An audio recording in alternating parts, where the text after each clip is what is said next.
নমস্কাৰ সকলোকে স্বাগতম জনাইছোঁ মই ইউটিউব চেনেল টাইমছ অসম নিউজলৈ। আজি ভিডিঅ'ত আমাৰ অংগনবাড়ী কৰ্মী সহায়িকা আশা কৰ্মী আৰু ৰন্ধন কৰ্মী বাইদেউসকলৰ বাবে খুবেই গুৰুত্বপূৰ্ণ এটা ভাল খবৰ আহি পৰিছে। ইতিমধ্যে অসমৰ মুখ্যমন্ত্ৰী আজি গণৰাজ্য দিৱস উপলক্ষে অসমৰ মুখ্যমন্ত্ৰী ডাঙৰীয়াই বৃহৎ ঘোষণা কৰি দিছে। অৰ্থাৎ আজি 26 জানুৱাৰী দিনটোতে ৰাজ্যৰ মুখ্যমন্ত্ৰী ডক্টৰ হিমন্ত বিশ্ব শৰ্মাৰ বৃহৎ ডাঙৰ ঘোষণা কৰা হৈছে। দৰমহা বৃদ্ধিৰ কথা স্পষ্টকৈ ঘোষণা কৰিলে অসমৰ মুখ্যমন্ত্ৰী ডাঙৰীয়াই। এবাৰ অংগনবাড়ী ৰন্ধন কৰ্মী আৰু আশা কৰ্মীৰ মাননি বৃদ্ধি পাব। কেৱল মাননিৰ কথাই উল্লেখ কৰা নাই, দৰমহা বৃদ্ধিৰ কথা সিদ্ধান্ত গ্ৰহণ কৰিছে বুলি অসমৰ মুখ্যমন্ত্ৰীয়ে জনায়। আজি অসমৰ মুখ্যমন্ত্ৰীয়ে এখন সভাত পতাকা উত্তোলন কৰোঁতে ডিব্ৰুগড়তে অংগনবাড়ী আশা কৰ্মী আৰু ৰন্ধন কৰ্মীৰ যি মাননি, সেই মাননিৰ সলনি দৰমহা বৃদ্ধিৰ কথা ঘোষণা কৰে। আৰু অসমৰ মুখ্যমন্ত্ৰীয়ে কৈছে ইতিমধ্যে অসম চৰকাৰে অংগনবাড়ী ৰন্ধন কৰ্মী আৰু আশা কৰ্মীৰ দৰমহা বৃদ্ধিৰ কথা সিদ্ধান্ত গ্ৰহণ কৰিছে। আৰু কি কৈছে অসমৰ মুখ্যমন্ত্ৰীয়ে সবিস্তাৰে মই আপোনালোকক জনাম। ইয়াৰ আগতে আৰু এটা গুৰুত্বপূৰ্ণ খবৰ দিব ওলাইছোঁ মই। ইতিমধ্যে ইয়াৰ আগতে দুই এদিন আগত অসমৰ মুখ্যমন্ত্ৰীয়ে সংবাদমেল পাতি এটা ডাঙৰ সিদ্ধান্ত কৰিছে। অংগনবাড়ী ৰন্ধন কৰ্মী আৰু আশা কৰ্মীৰ বাবে এইবাৰৰ বাজেটতে বৃদ্ধি পাব মাননি, অৰ্থাৎ দৰমহা। এইবাৰৰ বাজেটতে দৰমহাৰ কথা ঘোষণা কৰা হ'ব। আৰু আজিৰ দিনটোতো 26 জানুৱাৰী উপলক্ষে অসমৰ মুখ্যমন্ত্ৰী ডাঙৰীয়াৰ ডাঙৰ ঘোষণা যে অংগনবাড়ী ৰন্ধন কৰ্মী আশা কৰ্মীৰ দৰমহা বৃদ্ধি পাব। আৰু দুই এদিন আগত সংবাদমেল পাতিও এই কথাষাৰেই কৈছিল অসমৰ মুখ্যমন্ত্ৰীয়ে যে তেওঁলোকৰ দৰমহা বৃদ্ধি পাব।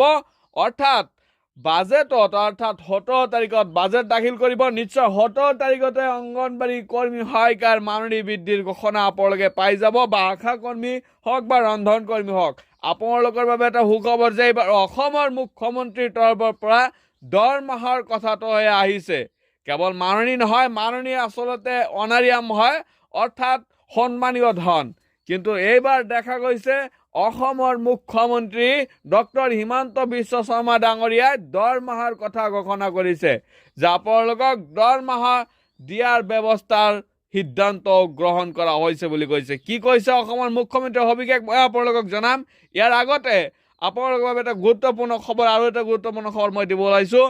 আগন্তুক সময়ত কেন্দ্ৰীয় পৰ্যায়ত মাননি বৃদ্ধিৰ সম্ভাৱনা আছে, কিয়নো এইবাৰ ৰাষ্ট্ৰপতিৰ ওচৰত যাব অংগনবাড়ী কৰ্মী সহায়িকাই। প্ৰায় 5,000 কৰ্মী সহায়িকাই ৰাষ্ট্ৰপতিৰ ওচৰত স্বাক্ষৰিত সন্মিলিত এখন পত্ৰ লয়। অৰ্থাৎ 7 লক্ষাধিক অংগনবাড়ী কৰ্মী 7 লাখ ৰাইজৰ চহী সংগ্ৰহ কৰি অংগনবাড়ী কৰ্মী সহায়িকাই প্ৰায় 5,000 কৰ্মী সহায়িকাই ৰাষ্ট্ৰপতিৰ হাতত অৰ্পণ কৰিব। ৰেগুলাৰাইজ অংগনবাড়ীৰ যি ৱৰ্কাৰ আছে, অৰ্থাৎ অংগনবাড়ী কৰ্মী সহায়িকাৰ বাবে এইখিনি অতি গুৰুত্বপূৰ্ণ খবৰ, কিয়নো ৰেগুলাৰাইজৰ কথা আছে। আৰু অংগনবাড়ী কৰ্মী সহায়িকাৰ যি গ্ৰেচুইটি আৰু গুজৰাটৰ যি হাইকোৰ্টে দিয়া ৰায়, সেই ৰায় কাৰ্যকৰীকৰণৰ নামতো কোৱা হৈছে। আৰু যদিহে ৰায়ৰ মতেও পইচা দিয়া নহয়, তথাপিও কিছু পৰিমাণে হ'লেও ধন বৃদ্ধি পোৱাৰ এইবাৰ সম্ভাৱনা আছে। এইবাৰ কেন্দ্ৰীয় পৰ্যায়ত অংগনবাড়ী ধন দিয়াৰ সম্ভাৱনা আছে। কিন্তু এইবাৰ অসমৰ মুখ্যমন্ত্ৰীৰ স্পষ্ট ঘোষণা, অংগনবাড়ী কৰ্মী সহায়িকাৰ মাননি বৃদ্ধি পাব। কি কৈছে অসমৰ মুখ্যমন্ত্ৰীয়ে, বা আশা কৰ্মী আৰু ৰন্ধন কৰ্মীৰ যি দৰমহা বৃদ্ধি পাব, এই দৰমহা সম্বন্ধে কি কৈছে মই আপোনালোকক সবিস্তাৰ শুনাব বিচাৰিছোঁ। আপোনালোকে ভিডিঅ'টো স্কিপ নকৰাকৈ কি কৈছে অসমৰ মুখ্যমন্ত্ৰী ডাঙৰীয়া শুনি লওক। গ্ৰহণ কৰিছো। শ্ৰদ্ধাৰ ৰাইজ, এনেবোৰ সিদ্ধান্তৰ লগতে আমাৰ ৰাজ্যৰ আশা, অংগনবাড়ী কৰ্মী, মধ্যাহ্ন আহাৰৰ কৰ্মীসকলৰ বাবেও আমি তেওঁলোকৰ জীৱন আৰু অধিক মসৃণ কৰিবলৈ আমি তেওঁলোকৰ দৰমহাও বৃদ্ধি কৰাৰ বাবে সিদ্ধান্ত গ্ৰহণ কৰিছো। আপোনালোকে নিশ্চয় শুনা পাইছে যে অসমৰ মুখ্যমন্ত্ৰী স্পষ্টকৈ কৈছে তেওঁ অংগনবাড়ী কৰ্মী, আশা কৰ্মী, ৰন্ধন কৰ্মীৰ জীৱন মসৃণ কৰিবলৈ তেওঁলোকৰ দৰমহা বৃদ্ধিৰ কথা ঘোষণা কৰিছে অসমৰ মুখ্যমন্ত্ৰী ডাঙৰীয়াই। ইতিমধ্যে স্পষ্টকৈ কৈ দিছে যে অংগনবাড়ী, আশা কৰ্মী আৰু ৰন্ধন কৰ্মীৰ দৰমহা বৃদ্ধি পাব।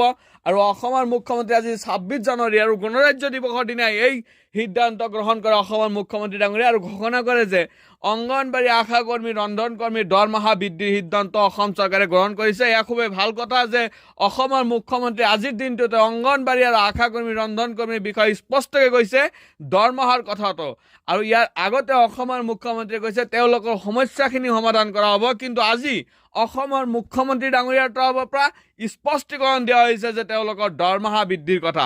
কিন্তু ইয়াৰ আগতে সাংবাদিক এজনে প্ৰশ্ন কৰাত কোৱা হৈছিল যে দৰমহাৰ বৃদ্ধিৰ কিবা সিদ্ধান্ত হিমন্ত বিশ্ব শৰ্মা ডাঙৰীয়াই দৰমহা বৃদ্ধিৰ কথা কোৱা নাই বুলি সংবাদমেলত স্বীকাৰ কৰে। আৰু তেওঁ কৈছে যে তেওঁলোকৰ দৰমহা নহয়, তেওঁলোকৰ সমস্যা সমাধানৰ বাবে আমি এটা কমিটি গঠন কৰিছোঁ। কিন্তু আজি স্পষ্টকৈ কৈ দিছে সংবাদমেল মাধ্যমে আজি স্পষ্টকৈ কৈ দিছে আপোনাৰ সভা এখনত যে অংগনবাড়ী আশা কৰ্মী ৰন্ধন কৰ্মীৰ দৰমহা বৃদ্ধি পাব।